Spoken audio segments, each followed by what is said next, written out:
hate to break the fishing news after Chuck, but I'd like to speak about the ice hockey. Congratulations. You're one of the 13 listeners of the Real Life Podcast. We just traded a migraine in for like an orgasm. Might want to mark that down. Yep.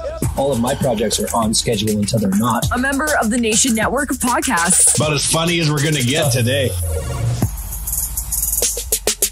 Real Life Podcast. I'm back from my random hiatus. Hey, I was doing the show with Aaron.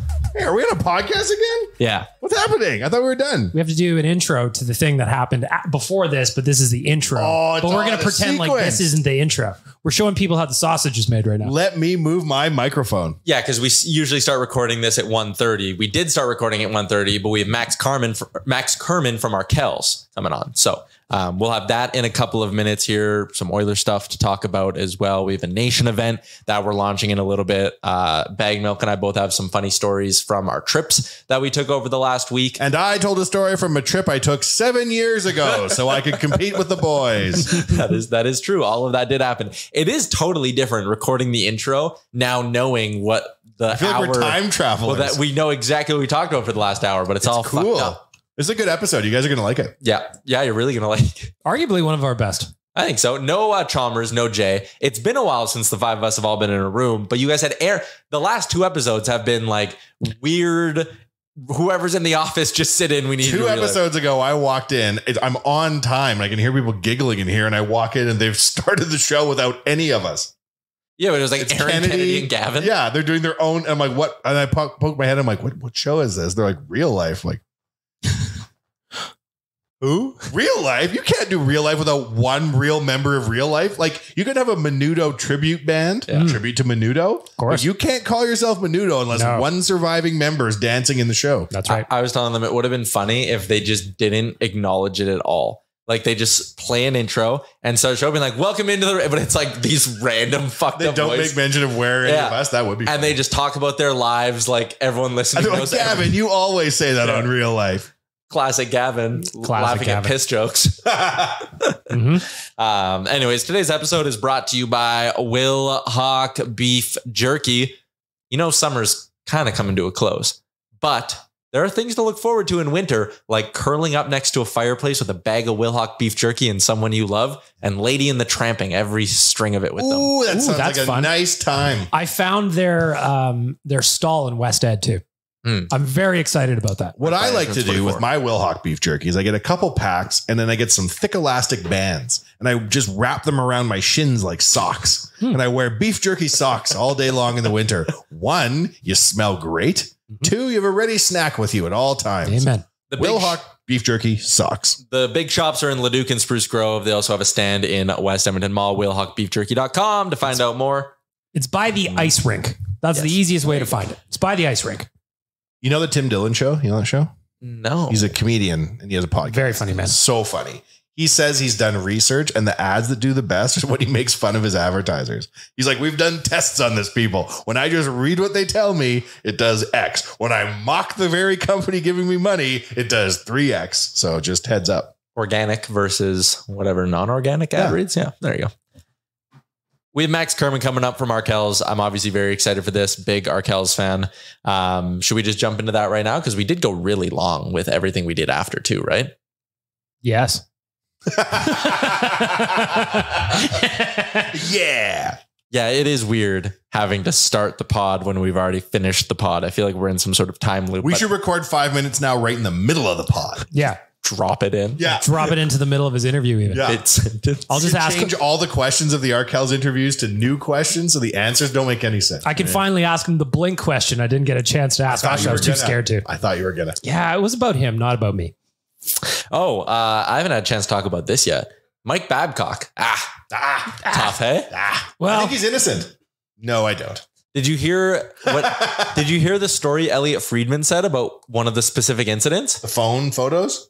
Well, the photos all thing. we talk about. Yeah. But so the one where he invited the kid over for dinner and then didn't give him dinner. Yeah, he invited a young player on the Blue Jackets over for lunch to his house.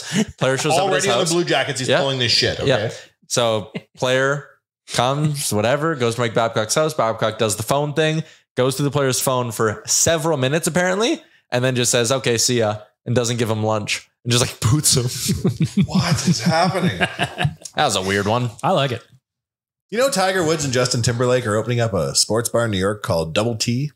What's going on with Justin Timberlake right now? Because I like the show Hot Ones where they eat the wings and, you know, but the newest episode that dropped today is NSYNC. All 5. Everybody's back. Remember my theories on this? No. I don't remember it. They're going to perform at the Super Bowl, I predict. And off the buzz of that, they're going to have an album. Off the buzz of that, they're going to have a tour. This is what I predict. Yeah, like Chris Kirkpatrick needs some money and JT's doing him solid. Well, JT's not as hot as he used to be, and maybe he's still got them bucks, but he doesn't have a whole hell of momentum. There's not a lot of good acting. That is true. Right? Everybody had the COVID, no revenue, right? Mm-hmm. It's funny how NSYNC's like, we won't perform together. Why? Artistic integrity. We've got a new Trolls movie we need a theme for. We're back together. We have patched up our problems for the Troll sequel. The artistic call to action we will meet. Like, money. Listen, last time I saw Chris Kirkpatrick, he was in a karaoke bar singing Bye Bye Bye. But that's the last cool. Well, as long as he's got the bucks, who cares? Yeah. If he goes to a bar and sings his own songs, your level of self-awareness of like being able to laugh at yourself, because he knows that's kind of whack. I hope so. Wow. I mean, I hope so. Wow. He was. I mean, he was the one that wasn't even the one that started the band or like started the. Was band? he? I think it wasn't that weird. Yeah, it was that guy. It was that guy, but like I thought he was number one. Listen, I'm going to use the word only in this sentence. Only fans. Yeah. But I don't want that to be taken too far out of context. Chris Kirkpatrick's net worth is only $10 million. I wouldn't trust these celebrities. Oh, you wouldn't? Okay. I don't. It's very cursory. They all just reference each other. Okay. Right? Like, Fair. Number one, I think it was Chris Kirkpatrick. One time I saw a photo of his house on Instagram, and for no reason, he had a blow up movie theater screen in his backyard near his pool. Probably for the Trolls movie. How much money do you think they're getting to do this shit? No, they gotta like be when JC Shazas is like, under no circumstances am I performing with Lance Bass, and the troll producers just get their troll paper checkbook out. Exactly. With their giant pink sparkle pen. For the right kind of troll money, Guns N' Roses will get back together. Mm-hmm. Oh, I didn't know it was for the Trolls movie. You know who will never get back together? Go ahead. Oasis. I used this joke on you the other day. And I didn't really get it. I was like, your Amtrak, don't be mad at me because I was sending you all these work texts. Don't let us be like Noel and Liam Gallagher. And he goes, I don't know who that is. I saw Oasis right before they broke up at Rexall Place. It was without a doubt one of the weirdest concerts I've ever attended. They just hate each other so much? Because they just hated each other. And there was just points where Liam Gallagher just left the stage. And then the other one was like, well, I guess I'm singing this song then. And then he would come wandering back out for the hits and then go right backstage again. You have to remember that they're doing industrial grade levels of drugs. Hell yeah. The guy that fell into the Bills stadium, give him that every morning for 5 years. And you too would walk off stage. Do you ever go on Liam Gallagher's Twitter? Isn't he always telling off people? He tells off everyone. Like that is his Twitter. Yeah. He just tells people off all the time. Yeah. It is entertaining. I saw once he told off the weatherman he didn't like the weather. Well, that's who you get mad at in that scenario. England. Makes sense. Fair. He doesn't know about Bill Matheson and the old Idaho High. You probably don't either, Tyler. No, I don't know. You bang a stick on the ground. What was the name of the guy on the weather on Global that just quit? Jesse Byer? Yeah, Jesse Byer. I'm not that up to date on the news. Oh, you don't watch the news? I'm a big news guy. Inside the football stadium, they still have a picture of him, even though he's no longer the weatherman. Interesting. Attention to detail. All right, let's get into our interview for the day. Max Kerman from Arkells. We'll get to that right after the break. Big day on the Real Life podcast. Star power. That is a good way to put it. If people remember back, we have had an Arkells related incident on our show. Remember when I had to go to that thing in Calgary, but I had tickets the day before to the Edmonton show, and my girlfriend would have killed me if I didn't take her to the Arkells show. And we basically bullied you to go to the Calgary Arkells show instead of the Edmonton one. And we needed a listener to buy my Edmonton tickets, Max. It was a great thing. But lead singer of Arkells, Max Kerman, joining us on the show. How's it going, man? I'm doing good. Yeah, big old day. People are asking, like, how are you celebrating the new release? And it's like, we're not celebrating. We're working. Today is a work day. You know, it's like we celebrate when the final masters come back, you know, like a few months ago. Okay, the record's done. But today we're just in it, and it's good. Feels great to have it out.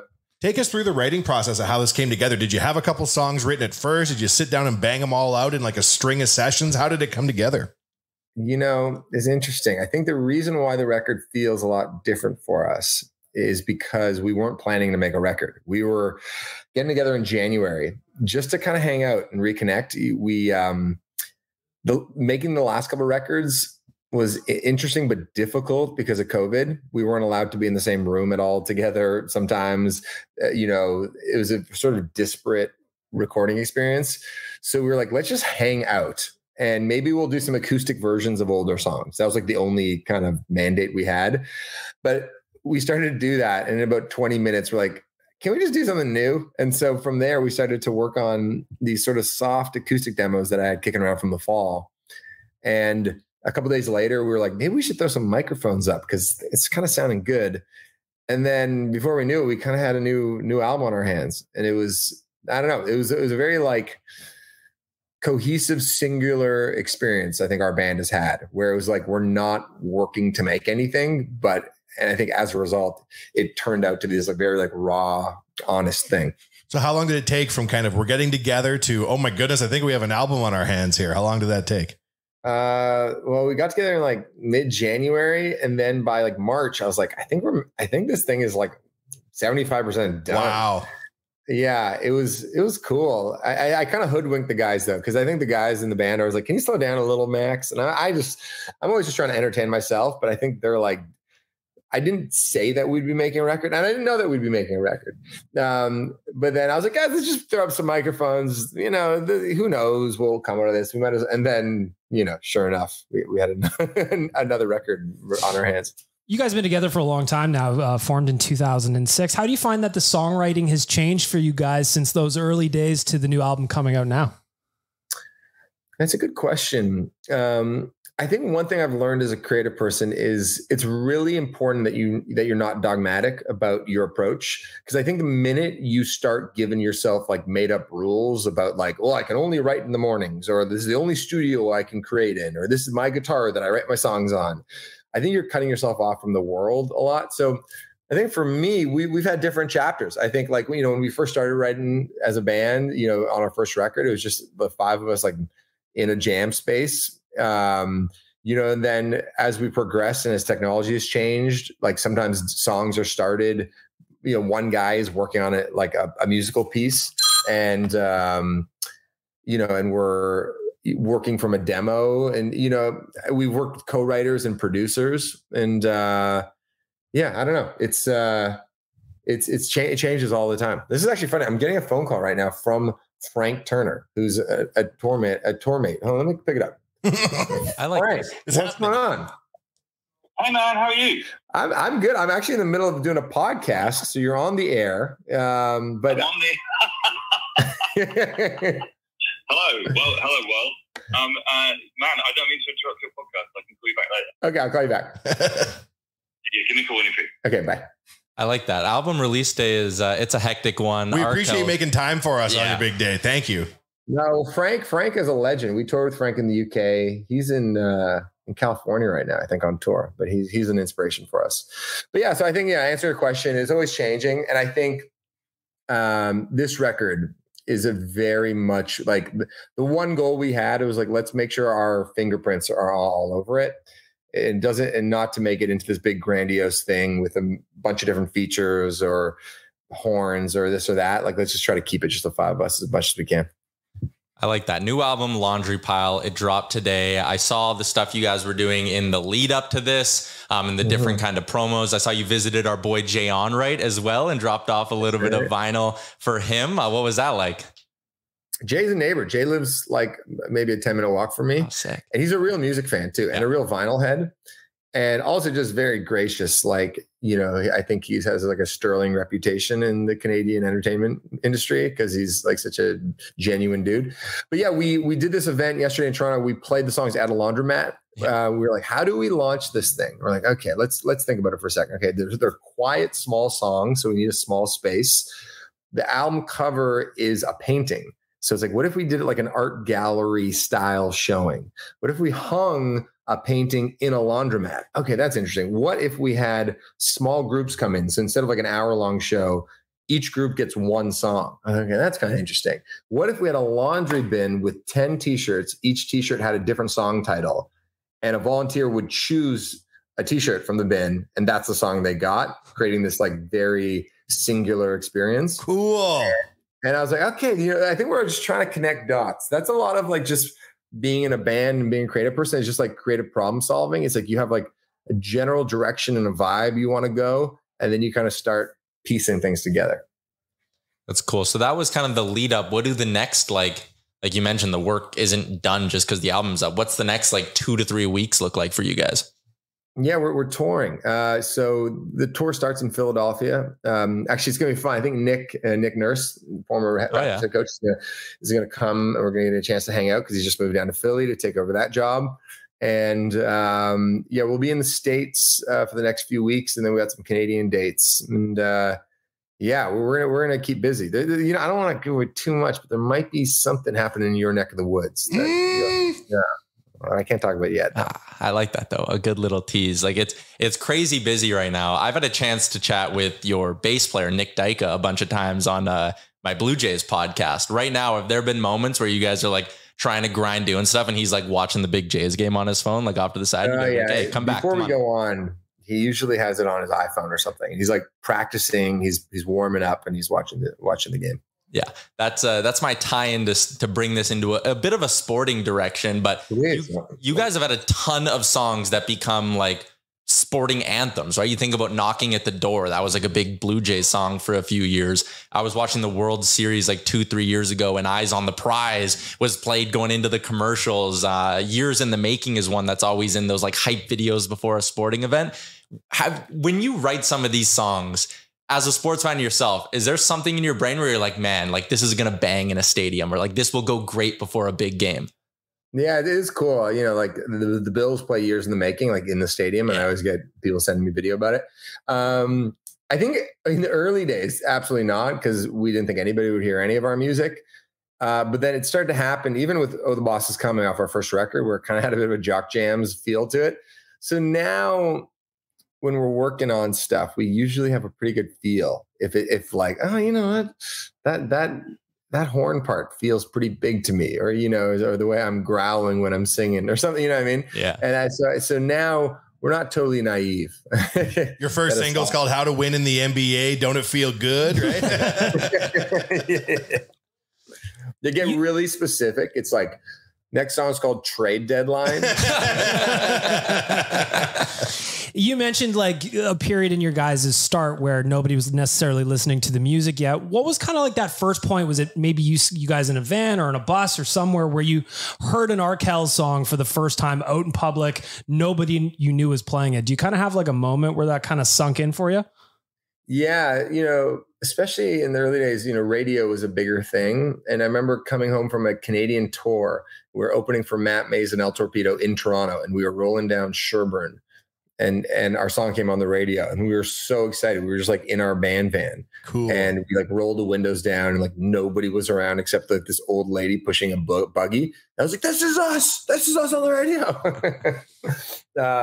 So yeah, a few moments like that stick out where you're like, this is so cool that our song exists in the world, like outside of our four walls. Remember the first time you were like sitting at the Dome or like at a Raptors game and you heard one of your songs? Yeah.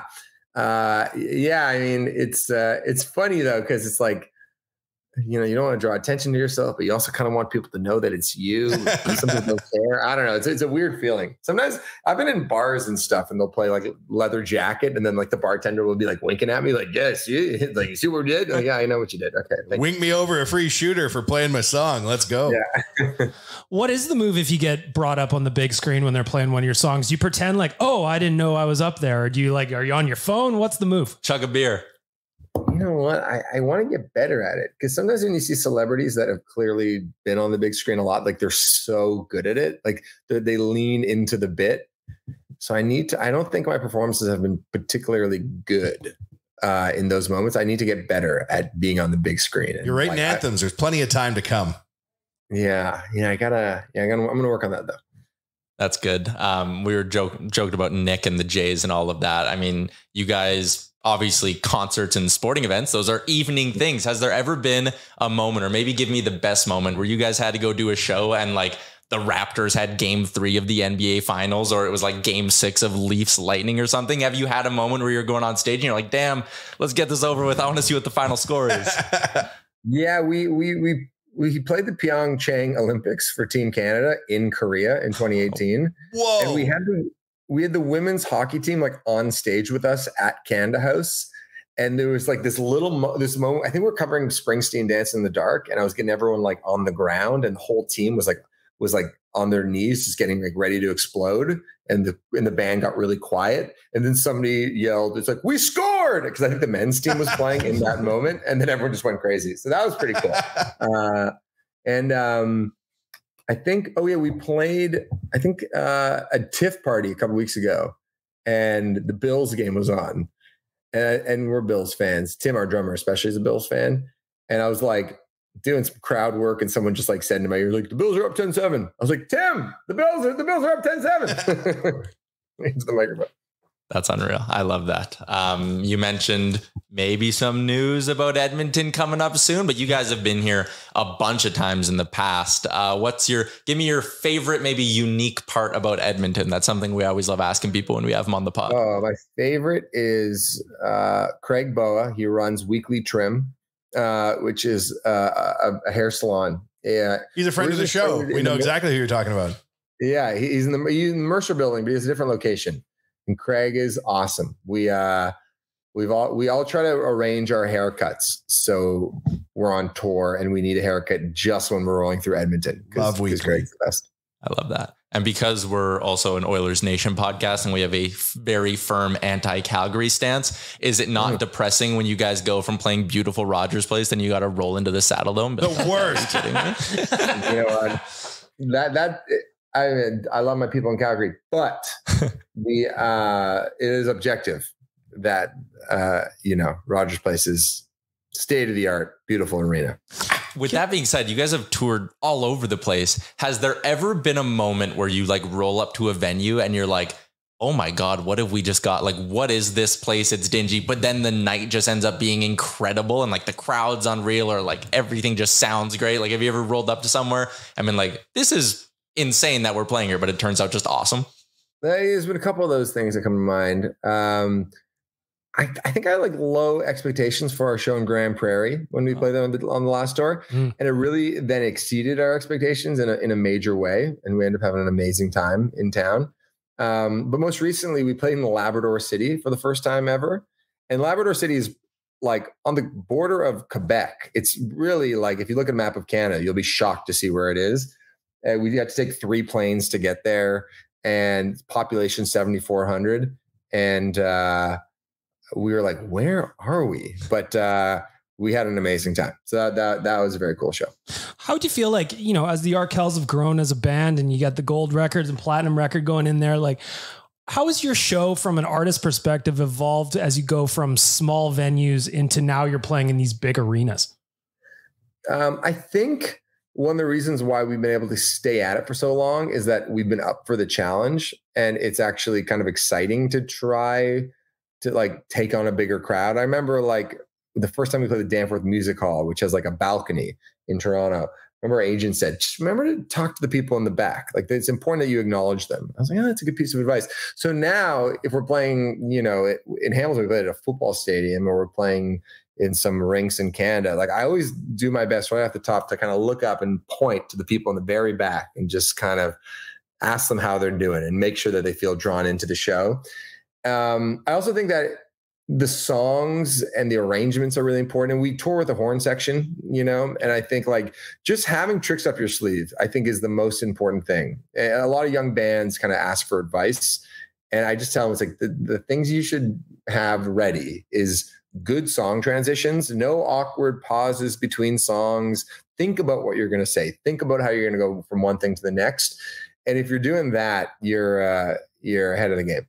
Was there a band in the early days that you looked up to kind of, mirror your show from, or at least take inspiration from? I mean, we continue just to rip off all of our favorite artists, seriously. But in Canada, we feel really lucky because the generation just ahead of us had so many amazing indie rock bands that would come through Hamilton and play little clubs, but they would kind of blow us away. Like, I mentioned Matt Mays and El Torpedo, the Constantines, the Weaker Thans, Joel Plaskett, Feist, Broken Social Scene, all those bands, the Weaker Thans, they all opened for the Tragically Hip, and then we got to open for the Tragically Hip, and we got to see how the Hip did their work.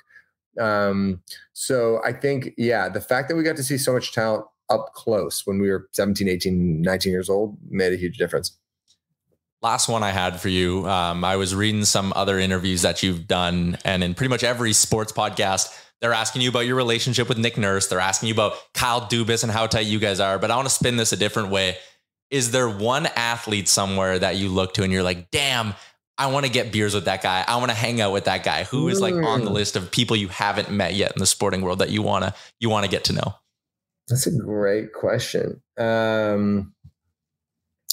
Off the top of my head, I think Steph Curry has some people don't. I don't understand why some people don't like Steph Curry, but I think he's such an incredible leader, and he's actually underrated and I think about him and what the Warriors have done in the way that I think about bands, because keeping a band together is hard. Like most bands don't survive, but most bands, get tired of each other, or they aren't creatively inspired together. And that's when the work becomes less fun and the songs become less good. And I think part of our success is like keeping the work interesting. So I think about the Warriors. I'm like, why have the Warriors continued to be so good for so long? And I think it's because Steph is a selfless leader. And I think he shares the praise, and he's not about any drama. Obviously the NBA is such a drama filled league. And I don't know. I think there's something, I wonder why more NBA players aren't trying to emulate him. Like he's never pulled a temper tantrum. He's never called out his organization. He always talks about the team in like a we kind of way instead of I. And I don't know. I just think he's got an incredible spirit, and that doesn't get talked enough about. So I'd be cool to pick his brain, see how he feels about things. I like that. As a fellow Bills fan, I thought I was walking you beautifully into a Josh Allen answer there. I thought we Josh Allen seems sick too. Don't be wrong. Yeah, Love Josh Allen. All right. I think we're good here. I do want to end it on a shout out. My girlfriend is a massive Arkells fan. We go to your guys' shows whenever you're in Alberta. We've done 200 and some episodes of this podcast as a group. She has never listened to an episode, but today will be the first one she listens to, and it's because of you. Not because I'm here. It's only because of you. What's her name? So thanks for giving us some time, man. What's her name? What's her Amber name? Amber? Yeah. All right, Amber, what's up? Can't wait to hang in Edmonton next time we're through. Damn, Amber, that was $1 million shout out. You have no idea the kind of favors you just allowed me to call in here. So thank you, Max. Make sure to check out arkellsmusic.com for the tour dates and get your tickets. There's a whole bunch listed right there on the website. Thanks so much, Max. See you in Edmonton. Bye. Take care. That was awesome. That was sick. That was really good. Yeah. This could be a music podcast. Could be. Should we talk to my favorite musician, YNW Melly? Yeah, should we? He's unavailable. I want to know how Boozy Badass put so much fucking sugar in his spaghetti. Wow. I looked at this is not as rare as you would think. No, I know sugar goes in spaghetti, but that does not go in spaghetti. In a tomato sauce, sure. No, it doesn't. Yeah. Little sprinkle though. He fucking did he did the whole like a half kilo. All right, we're just gonna keep rolling. This is the extra of the pod. We'll do an intro, but this will be the extra of it. But he was great. Yeah, it was great. Big sports fan, so that like makes it easy to talk about. You did a good job. Thank you. I was very nervous for that. Really? Why? No, you were great. A little bit, Why? Big musician. I'm a big fan. You don't get nervous ever talking to sports people, though, do you? No, not really. Why is that? Is it just like music is just a different? Well, I know why. Let me answer on behalf of Tyler. Why? You aren't impressed by athletes because you understand the game so well. I feel like you're like, whereas with the Arkells, they're more magicians that do something you don't necessarily understand and you completely enjoy. Different skill set that you have no part of. You're not musical at all. Yeah.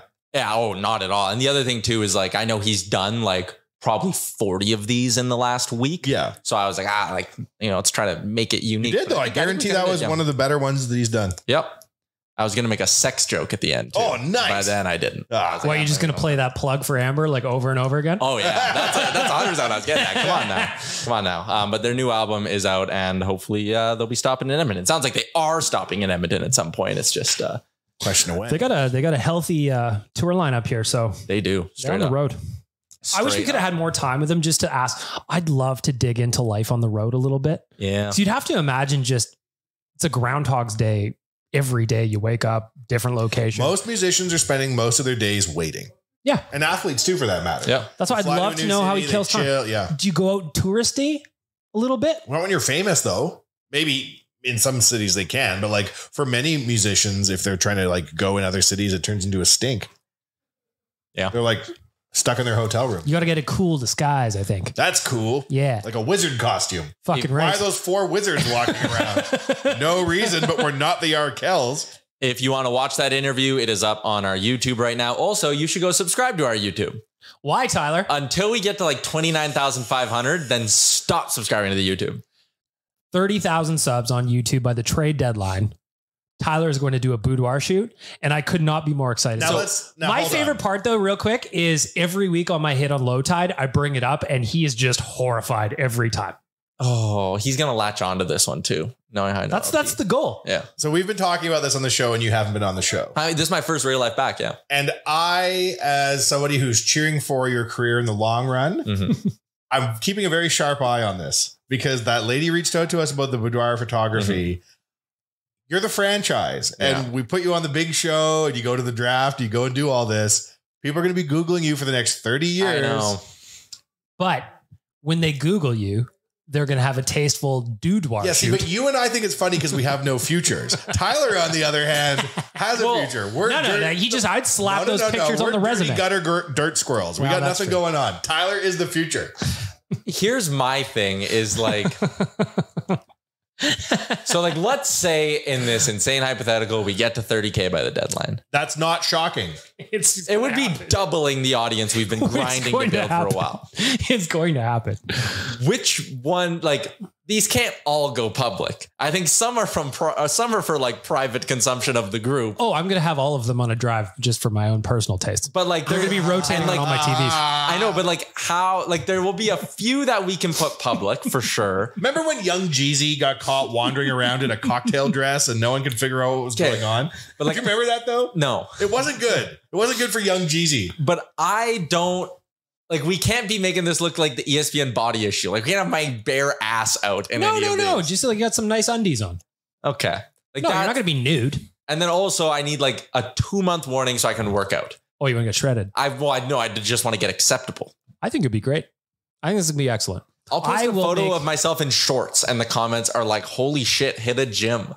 So I worry a little bit about how hard I make it. I think this is going to be very tasteful. I think it's going to be elegant. I think people are going to love it. It was young Jock, not Jeezy. I think about when Dennis Rodman wore that wedding dress, and it became one of the biggest moments of his career. And everybody knows Dennis Rodman in the wedding dress. When he went to North Korea. Look at this.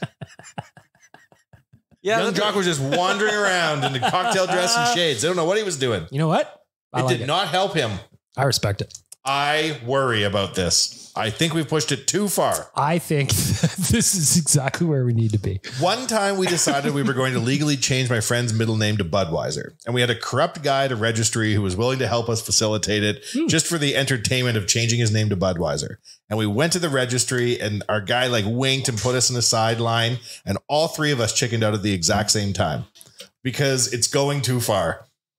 It's funny to talk about. It's funny to think about. So, like, I think what we could do, I think we need to make it very, like, we can recreate the Gretzky photo, you know, where he's sitting there. Okay. Like, that's okay. But just imagine that at your Hockey Hall of Fame introduction, they're going to lead with this photo and just think, what would you want the framing to be? Look how fucking hot I was. Yeah. I'm only going to have this young body for a little time. That's exactly We don't know what technology may bring to market. I love it. All right. As long as you're going into this with your eyes open. And your legs open. All right. That's the laugh of a damned man who has nothing to lose. He doesn't care. We're not on camera with you right now. And the only guy on camera is the only one doing porno. It's not porno. It's tasteful. Tasteful. It could devolve into porno quickly. It could take a left turn. You think I'll get an itch for it? The rush is unreal. All of a sudden, you're taking more and more days off work for side projects, and no one can figure out where you are. We do need to talk about an event we have coming up at Oilers Nation that has nothing to do with me being naked. I will be fully clothed. What do you got? We are heading to the Century Mile Racetrack next Friday. Yeah, And I'm excited. And everyone listening to this podcast is invited. It's next Friday night. Join the Oilers Nation team at the Century Mile Racetrack, 6 p.m. to enjoy a 3-day at the track. You're just getting in. We're going to have an Oilers Nation heat. Are they giving away 20s to bet? No. Oh. Maybe I'll slip some 20s to a few people. Maybe not. But they're doing an Oilers Nation heat.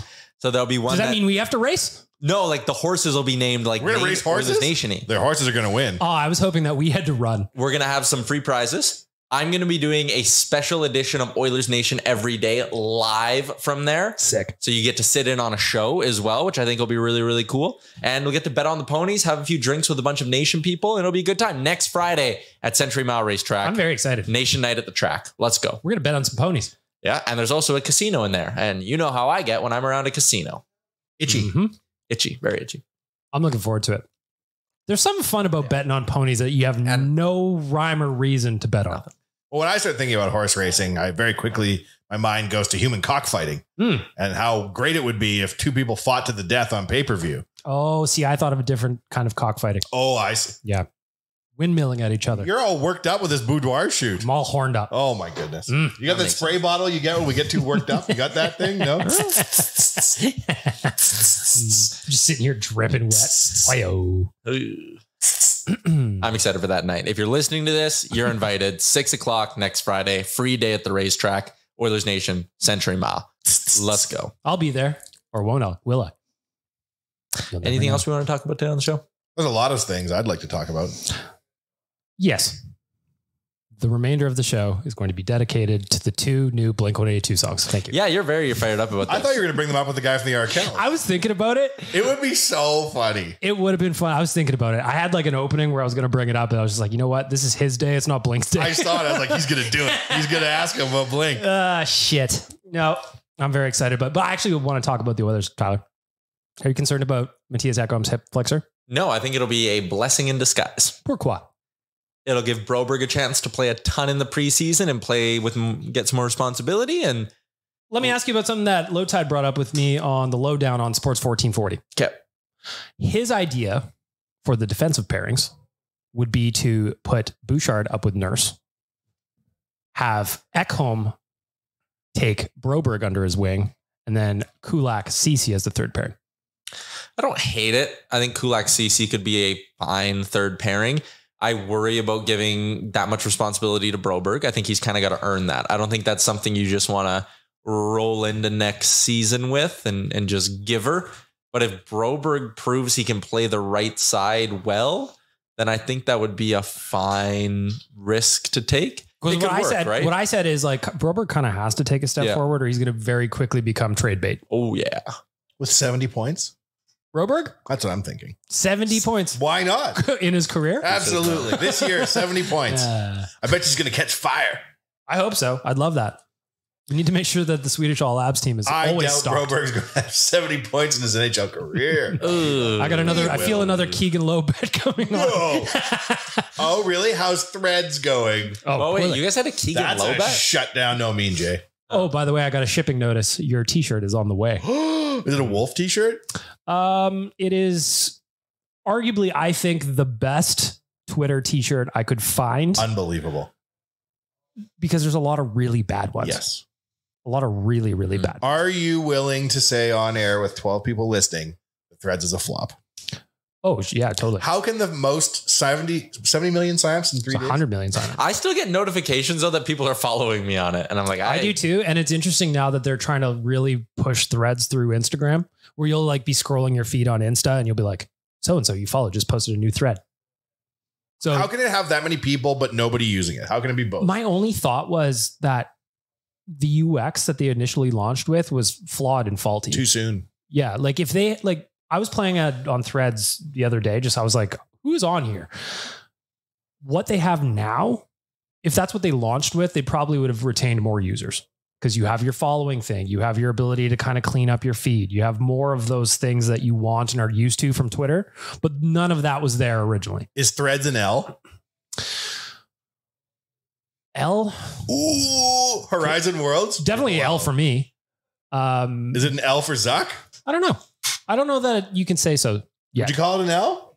No, I'm not calling it an L yet. Because it's going to be interesting to see what happens with like Twitter if Elon goes through with this. Every user has to pay to use Twitter thing. Because then, like, I still think it's there, and it's now the go-to fallback, like Blue Sky or whatever. And there was another one too, Mastodon. Like Mastodon was impossible to use. Yeah. Blue Sky is a Twitter clone. What about the new one that Jack's doing? That's Blue Sky. Oh, it's Blue Sky? Yeah. So like I look at those and I was like, they're too hard to get to, too hard to get a mass number of people on board with it. And people kept using those as like the Twitter failsafe, right? It was but it's amazing how like the current of like bad news for Facebook, and then it like triples in value as a company, right? Yeah. Snap just hit 5 million paid subscribers today. Snapchat.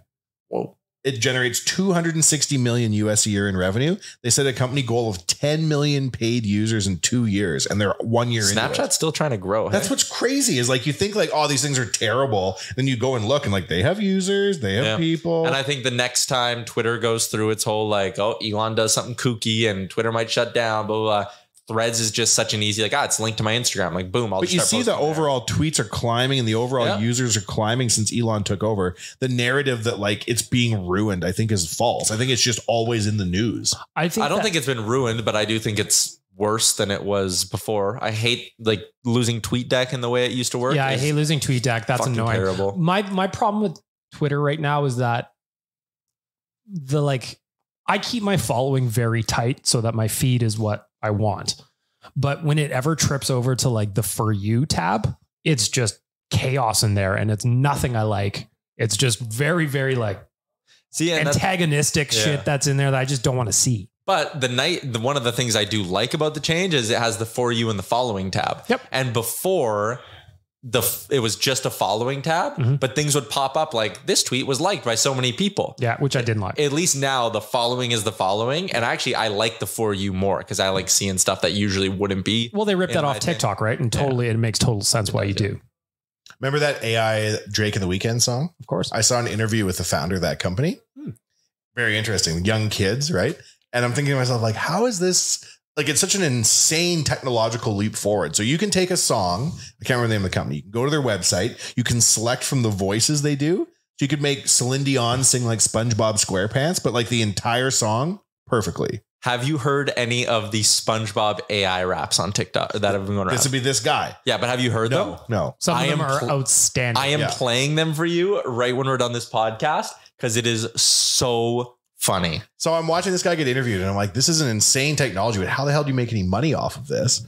Musicians that are doing studio sessions say they want like a lady voice to sing in a certain key, some lyrics that they just wrote. You need to get a musician. You need to sign them to a contract. They need to have royalties. This bloody AI thing, you just plug it in and it has a lady singing a key that doesn't exist and you put it on the album. Yeah, they're making $4,000 a day right now in licensing fees. Mama.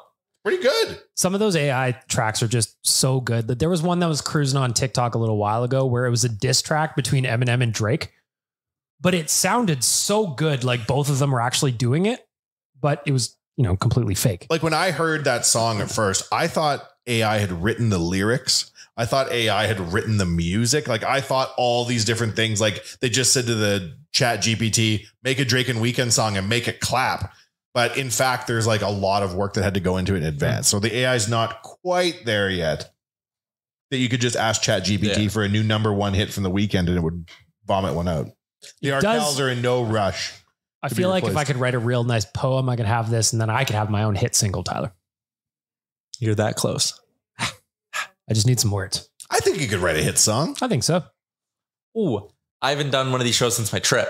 And I have a funny story for my trip. I also went on a trip. I was on a Japanese podcast. You go. Okay, so now you were? I was. Okay, so wait, which story do you want to hear first? Bagged milk on a Japanese podcast. Lady hissed at me on a plane. Hiss like a cat? Yeah. Okay, I want to hear Here's your M-Chuck. I want to hear the hiss. So taking a 6 a.m. flight out to Toronto. So we board our plane at whatever, 5:30. Question. And airport cocktail? Yes, with our boy at the Chili's. Got it. There's a guy at the Chili's who's a nation fan. Oh, really? Big nation he's guy. a beauty. Also, when I was sitting at that Chili's, I had one beer. Amber had her drink, and then I was like, you know what? And the bartender was kind of like, come on, you got a little bit of time. Have a second. So I had a second. And then people next to us at the bar, keep in mind, this is like 4:45 in the morning when we're having these drinks, or 5 in the morning. The best. People next to us, 2 shots of Fireball. So I turned and looked at the guy. I was like, hey, vacation mode. Nice. He goes, yeah, 4 shots of Fireball. Oh, mama. So Amber and I. How does this turn into a cat hissing? Well, so Amber and I are like kind of drunk as we're now rolling through the airport. We get onto the plane. We go to the back. We are seats on our boarding pass, seats 32 A and B. There's a lady sitting there, and I'm like, hey, like these are 2 seats. And she's an older lady, and she goes, no, they're not. And I was like to my boarding pass. I'm like, yeah, they are. And I was like, can you check your boarding pass? And she was like, it's in the bag on top of the bin. And I was like, holy shit. So I had to get this lady's bag down for That's her. nice of you. I wouldn't even have done that. No, I wouldn't have either. Give it to her. She looks, mine says 32B. So we both have 32B. Very confused. Thanks, WestJet. So flight attendant's like, hey, can you guys like step off to the side or whatever? And like, We're going to put one of you bungee strapped to the wing. Yeah. So we step off to the side, and she just looks at me and goes, and like looks dead in my eyes and just hisses at me like she's mad. What is she regressing into a feline state? Flight attendant comes over, looks at my boarding pass, you're good, looks at hers and goes, like kind of does like a double. He goes, you're on the wrong plane. How did they let her get on? How did they get through? I don't know. Where's the airport security? That's that Fountain Tire commercial with the guy going to Winnipeg instead of Hawaii. So where was she supposed to go? She was on another flight to Toronto at a different gate, and she got through somehow. How did the thing go? Bzz, beep, come on. Yeah, board. like how did that happen? I don't know. So they escort her off the plane, and then there's an older man of similar age in the aisle seat. So it would have been right next to her because 32B was the middle, 32C or whatever. Amber's in 32A. And I sit down and I look at the guy. I'm like, was that your wife? And he just looks at me and goes, I can pick them better than that. Yeah. I was like, what the fuck is going on right now? And then you hissed at him? Well, yeah. So I'm then like, he starts barking at you. So lady hissed at me while I was somewhat drunk at 5-something in the morning. And she also somehow got on the wrong plane. That is a lapse. Like airport security is like, Maybe we got a malfunction at the junction here. How does that Here happen? I have been taking my shoes off this whole time. I can't bring like one of these microphones through the metal detector without them like pulling it off to the side and going through it. One of my favorite things about traveling with Tyler is invariably he is going to get called into extra screening because of all the equipment he always travels with. It is my favorite thing ever. But somehow this lady got onto the wrong plane. I don't like it. It makes me feel uncomfortable. So I don't know what other mistakes are being made. Hugely uncomfortable. Anyways, Japanese podcast story. Oh yeah. Your story was way better. I was just on a Japanese podcast. Let's hear some details connecting that to how that happened. Took a trip to Vancouver with the missus. The whole thing was just about chilling. I was in my default state on the beach, cocktail, fish and chips. A guy he's wandering around the beach and I'm like, what is this guy's deal? Generally, I don't like stranger danger. Of course not. But he wanders over and he was very polite and he goes, hey, excuse me, I run a Japanese lifestyle podcast. I would like to interview some Canadians about the differences between Canadian and Japanese culture. He goes, do you have a couple of minutes? I'm like, my friend, you are talking to the right person. First of all, we can't buy underwear at a vending machine, and that's on us. You can in Japan, and good for you. 100%. I don't know what the podcast is called. I don't know what the guy's name was, but I ended up talking to him for about 25 minutes on Jericho Beach. 25 minutes. Did he make you get naked? This might have been a trick. Well, I mean, was I not supposed There's only to? one way to do a Japanese podcast that I'm aware of, and that's naked on a beach. Yeah, like Pooh Bear. 実生活 What's that mean? 実生活 That is real life in Japanese. Oh, nice. So I was just 20 minutes talking to this dude and he thought it was going to be like a 5-minute conversation. I just yammered on and on and on. You know You were like, I'm also a podcaster. I'll give you some I good didn't even stuff. mention it. Nice. You know me when I got cocktails. I'll talk to anybody. Yeah. This is a room filled with interesting people, with the exception of me. Did you hear about? I also went to a Bills game when I was down in that area. I know. I felt actually very badly because I was like, your M-Chuck, text this, and this. I'm like, where is he? And I saw you at the game. I'm like, oh, he's living his best life. Oh, Wanya, you dick. You shouldn't have sent him all those messages. Did you hear about another guy who was... sorry. Oh, that's fine. I'm never bothered by that. But did you hear about the one guy who had a considerably bad time at the Bills game? So the Bills have their old stadium and they're constructing a brand new state-of-the-art stadium in the parking lot of their current stadium. Right now, it's just a massive pit. Someone fell into the pit. Ooh. But not just someone. A man who was high on LSD, covered in his own shit. Oh, no. Fell into the pit. He was already covered in shit before he fell in? Yep. He was roaming around, covered in his shit, high. Worse to worse. But if you would have been at that Bills tailgate with me, you would have been like, makes sense. Because it's fucking mayhem there. Like, everything's a shit show. There was a fire truck that just had booze in it. So it was like I posted a video of me shotgunning in front of it. So we're walking past this fire truck and a lady, good looking lady, just points to me, goes, tilt your head back. And she has a cup. And I was like, what is it? She goes, tilt your head back. And when in Rome. And some guy yelled, he's like, it's Fireball. And I was like, oh, okay. And this lady just throws Fireball down your throat. But they had like Fireball on tap running through the fire truck. Was this a Fireball fire truck? It wasn't branded or anything. They also had another tap that was just vodka. So I'm very happy I didn't get a big thing of vodka. It really is the richest country in the world. We've come a long way from social distancing too, haven't we? Oh, yeah. We're back to community Fireball hosing. So there was also another incident. We're walking through. We were in an Uber. Our Uber got us to a point where like the traffic was pretty standstill. And Google Maps said it's a 30-minute drive still to get to the stadium. And the Uber driver was like, it will take you 25 to walk at this point. Traffic's so fucked. So we got out and we walked the last couple kilometers. 2 kilometers in, it's just cars in every dirt lot. Like, are you Googling the LSD guy? Yeah. So we're talking about I was curious. I wanted to visualize the depth of the hole in which he fell in. Yeah. 35 feet is no joke. And then he was high on LSD and cocaine, and then he got charged for trespassing while being covered in human excrement. His own, for the record. Someone made a shirt that says, I fell into the new stadium pit while covered in human waste and high on LSD, and all I got was this lousy shirt. How are the toxicology reports of this guy so fast? We were walking to all these tailgate lots, and there are people who don't go to the games. They just park their cars in these lots and they get shit-faced. So it's 9:45 in the morning and people are hammered. We go, there's porta potties, need to use the washroom. We're standing in line. I'm waiting. There was a bigger guy in line, another lady, and then Amber. Bigger guy goes into one of the porta potties, comes out and goes, don't go in there. I would take him. No, he knows. I would not be like, are you sure? And then he kind of he goes, a man can go in there. But he looked at the lady, he goes, no ladies can go in there. Man. What a gentleman. And someone yelled, they're like, why? What's wrong? And then I guess Amber was curious or whatever, or someone opened the door and Amber saw in. And someone had just spread shit all over the wall. Oh, what? So I think it might have been this guy. I think we may have saw ground zero of what this guy did. His origin. Yeah, his origin. He went in there normal. You saw where the spider bit him, if you will. He turned into shit man. He had quite the cocktail in his system, apparently, according to this news hit from How early in the day did he fall into the hole? Yeah, what time was this at? I think it was early-ish. Because the game, started at 2? Game started at 1. And when we were there again at 9:45. Yeah. These people need to handle their drugs. You can't be doing LSD before noon. Before Labor Day? Just generally irresponsible. After the game, Amber and I are just walking to go find a quiet area where we can call an Uber. And there's just a lady leaned out of a Tahoe and she's vomiting. The side of the vehicle's covered in vomit. It's a shit show out there. Football. Oh, also, I told the story on ON Everyday, but I'll tell it to you guys as well. And I warned the ON Everyday listeners. I was like, story is getting repeated on real life. So just fast forward 4 minutes if you don't want to hear it again. Don't worry, no one's listening. We're sitting in our section, and a section over from us and 5 seats up, there was a dude who originally was just wearing overalls with nothing underneath. It's classic look. It's my vest with no shirt. That's how I plan on getting married. It then devolved throughout the game as he drank more to he no longer had the overalls on. He just had a pair of shorts. Okay. Game's going. It's the third cold quarter. or warm? It was pretty hot. Okay. It was 23 and sunny. Okay. I was getting a bronze in. Yep. Security comes up at one point, and that's when you kind of turn your attention to this guy, and he gets escorted out. He's not happy about it. He's kind of arguing with security, but they're like, no, come down. So they take him down or whatever. I guess he was causing problems in his section and someone called in to complain.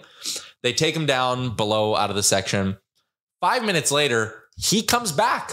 Security guard escorting him back to his seat. I was like, okay, clearly what he did wasn't that bad. He appealed and won his appeal. Yeah. Under 2 minutes. I shouldn't even say 2 minutes. Under 60 seconds of him going back to his seat, you look, there is a dude beating the shit out of him. What? Wailing on him. throwing right hooks, hitting them. It's like, whoa, oh my God. So then like a sheriff comes up and more security and they pull this guy out and he's the guy who was getting punched is like yelling like, fuck this, blah. He gets pulled down. The guy who was beating the hell out of him also gets pulled down. Obviously they both leave and everyone in our section's like, what did you think letting this guy come back? Like clearly there were issues. Anyways. Any thought on your behalf of pulling your phone out? I have a Chalmers video. I wanted Chalmers to be here when I told this story, but I was also thinking like, man, how big of a piece of shit were you? It was seconds. You got back your section and the guy sitting there was like, if this guy comes back, I'm going to beat his ass. I'm going to tune him up. Punch him so hard. And then the guy who was punching him, he gets allowed back. This is the problem. They're letting anybody back in. Well, so the guy who's beating the hell out of him comes back, gets a standing ovation from his section. Oh, so now I would love to know what was going on with that shirtless dude. What was shirtless guy doing where he had to go? He then convinced security to bring him back. Someone was still so mad at him 5-10 minutes after the fact that he's like, on site, I'm going to clobber you. And then security hears both sides and goes, you were right to beat the shit out of him. Back up to your seat. Listen, the system works. That's what I learned here today. I've told this story before, but I'll tell it to you because it's completely on point and that's rare. I went to a Oakland game by myself. Oh. And I sat at like maybe the 20-yard line, maybe 10, 20 rows. Like a Raiders game? Raiders game, yeah. Single seat, right? I wore all black, no logos. I know what I'm doing. I'm in San Francisco for an extended period of time. I worked my nerve up. I go. I'm standing there and I'm watching everything and I have popcorn and this tattooed hand reaches over and just takes this claw of popcorn out of my tub. And I looked over and there's a legit cholo gangster, Raiders jersey, sunglasses on the bridge of his nose, just staring at me. Fast forward to halftime. Me and him are best friends now. He goes to get beer, gets me a beer, and we're drinking beers together because I was like, I'm from Canada. I've never been to an NFL game. I have no idea about anything. And it was so bizarre to this dude that he immediately befriended me, right? So intermission comes and halftime, rather, we're drinking or whatever, having fun. I buy him a beer. We're all bros. Yeah. We're talking about gangster rap. We're having a good time. And he goes, okay, so things are going to start getting weird around here. I'm like, what do you mean? He's like, this is generally when the fights start to break out. I'm like, the fights? And there'd been this one guy in our section who had like a big braid down the back of his neck. And he was standing up and like yelling and like motioning for everyone to do this and that and blah, blah, blah. This Raiders fan in the fourth quarter, like in the witching hour when all the fights break out, just comes slowly down, walks into the middle of the row and just tunes this guy, and everyone in the section's like, oh, right. I'm like, holy man. And then this guy leaves and then like goes up a few rows, takes his hat off and just stands there. And all these security came to the section. And I'm like, this is getting wild. And my boy's like, no, watch what happens. Everyone started chanting, fuck the police. Oh no. For security guards. And they're just like, yeah. So like security, the guy making like $19 an hour, like at most. The guy that got punched didn't say, I know who hit me. The guy who was back in his stands with a hat off, which apparently made him a completely new person, didn't get in trouble. And everyone was just like, boo, law enforcement. And that guy was like, this is pretty much the Raiders way. And I was like, wow, that is wow. That's intense. It was crazy, man. There was 2 full SWAT teams at the game, 2 year check. Just walking around as a show of force around the concourse. And all these Oakland fans wearing like shoulder pads with spikes on them and shit. We were playing the Broncos. And then at one point I saw they had like a group of Broncos fans like pinned against a wall. And they were just screaming at the top of their lungs. No lyrics, no chants, just screaming. And I was like, that is exactly why I do what you do, generally speaking, when I go into an opposing bar. Wear all their gear. Or just nothing at all. One of the two. Yeah. So we're all black, which I knew was going to keep me repping the right set, but I didn't pretend to wear Raiders gear. My brother-in-law went to a Raiders game one time. You know my brother-in-law. He is an older man. He's well off for himself. He rolled into that stadium wearing a San Francisco Giants jacket. Ill-advised. He took more abuse walking into the stadium than probably ever before, to the point where he left his jacket. He's just like, I'm just going to leave that back at the car. And then he went back out and then back in. That ties into a little bit of something we did on ON Every Day earlier this week, where to get ready for the season coming back, we talked about the 5 most annoying things fans can do at games. So we had number 5 was people who stand up too much, or when you have bad standing awareness. Very annoying when you're just like watching the game and someone in front of you for like no reason just like stands up and starts cheering. You're like, dude, I can't see. We had the wave. How dare you? People who chirp. I don't like Situational wave. Yeah, we did get into it. that a bit. People who chirp their own players too much. Very annoying. People who just get up in the middle of play. And people who can't coincide coming and leaving in the rows of stoppages and play. Like, what the hell's the matter? Yeah, So that's the worst. But number one was when people just wear jerseys of random teams to games. Like when you're at like an Oilers Penguins game, there's like a dude in a Habs jersey. He's like, yeah. We had him up that kind of person. Watching games on TV, the turnaround wave at the camera guy. Oh, that's a good one. Do not like those. Goes back to having bad standing awareness. You know, nobody cares that you're on camera. And what you want your buddies at home to like have a grainy photo of you like on the Sportsnet 360, like the little candle in front of you. You don't want to be on the broadcast cheering. That's fine. Just, I don't need to see you waving at the camera because there's always the guys you can tell he gets more and more hammered. He just does it every time the puck's down to that end of the ice. That's when you need someone to just wander down a few rows and just beat the shit out of them. The self-loathing fan I also don't enjoy. The guy who's wearing an Oilers jersey, who's ragging on the Oilers all night. Yeah. Why are you here, man? Get out of here. There's another one too, where you'll be sitting there and the guy is running full like coaching clinics behind you being like, oh, on the power play, they're going to do this. And I was like, that happened during one of the playoff games. And all I could think about was just like, this is the best power play this league has ever seen. Yeah, they don't generationally need fucking good advice on how to score goals. Well, I played 3 games in Bantam Single A in 1987. I know a thing or two. The other end of that spectrum, like person who thinks they're running the TSN panel at the games. Other end, guy who just yells shoot or like bitches about an offside when it's like clearly not right. Like don't know the rules kind of thing. I would say the number one thing that would piss me off is the fans who leave early. Yes. That is. Yeah. Unless you have something going on. Yeah, if you have something going on, then fine. But you know what I'm talking about. Yep. It's like a good situation. We're up 3-2. There's 3 minutes left in the game. And people will be like, people are leaving in Oilers jerseys. What are you doing? Yep. I remember going to a game with you once and the Oilers got absolutely shit stomped by the Nashville Predators. Mm-hmm. It was like 5-6, 7-1, one of those. And I just remember Wanya and I sitting in the seats until the buzzer just around an empty building. We don't leave until the end. Because for me, one time I've sat there until the very end. And one of the greatest comebacks I ever saw happened in the span of like 2 minutes. The Oilers scored like 2 or 3 goals. It was like bang, bang, bang, tie game. A lot of people missed it. Also, often people forget a lot of merchandise in their seats. And if you're walking up late because everyone else is left, it's yours. So in June, I went to go see Avenged Sevenfold at Rogers Place. And their new album is like a very weird album by their standards. They got all artsy and they, there's a bunch of like voice enhancements on it. It's very, very weird. I really, really liked it, but a lot of their like hardcore fans did not. So the way they ended their show to me was hilarious trolling. 3 of the songs that people disliked the most, that's how they ended the concert. And then they left, no goodbye, nothing. But as they started playing those 3 songs, I was looking around Rogers Place, the amount of people that just got up and left. Why would you go to a concert that you don't like the music of? Yeah. Because they played the hits. They wanted to hear the hits. They heard them. But then those 3 songs came up as the last ones on the bill. They all left. I was just like, this is crazy. Now, my favorite musician currently is YNW Melly, and he's in prison for an extended period of time. But if I went to a YNW Melly concert, I don't think there's anything in his discography that I would find so offensive I would leave with 2 songs remaining. No. I had a leave the game early conundrum on my trip. Oh. So we went to Jays games on Thursday and Friday when we were there. Rough ones. Well, they lost the first one, won the second one, so it was okay. For the third one, we had like, our hour 45, 2-hour drive to Buffalo still to do that day. And the Jays played at 3. So we were like, okay, we don't want to get into Buffalo too late, but like, we also don't want to be in Buffalo that early.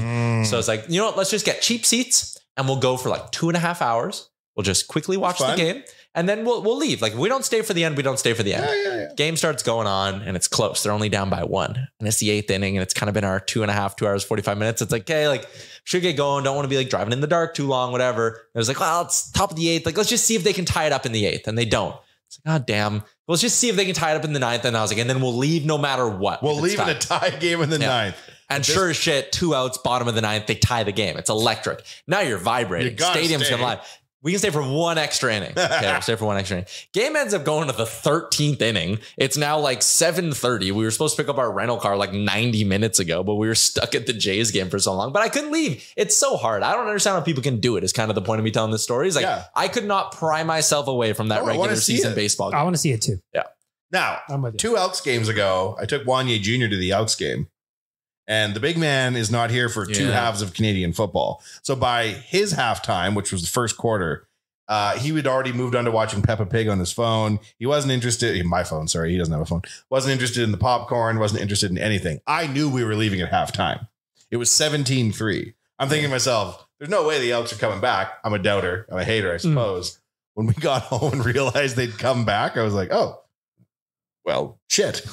It's tough though when you got a little man like that. Well, he didn't care. That's a long time to sit there for like in the sun too. In the sun for sure. Yeah. All right. Like I even went to an Elks game, I don't know, a while ago. They ended up losing, but I was there with me missus, her young nephew. He's probably like 5, and he was battling it by the fourth quarter. It's hard. All right, that's going to be a wrap on today's edition of the pod. Good show. A lot of stuff happened. Yeah, a lot of stuff. Remember the Arkells? Feels like we got 2 podcasts in one, even though that's not at all how that works. When we find out none of this recorded in a couple of minutes, we're going to be red-faced. Yeah. All right, that's a wrap. We'll talk to everybody again on Monday.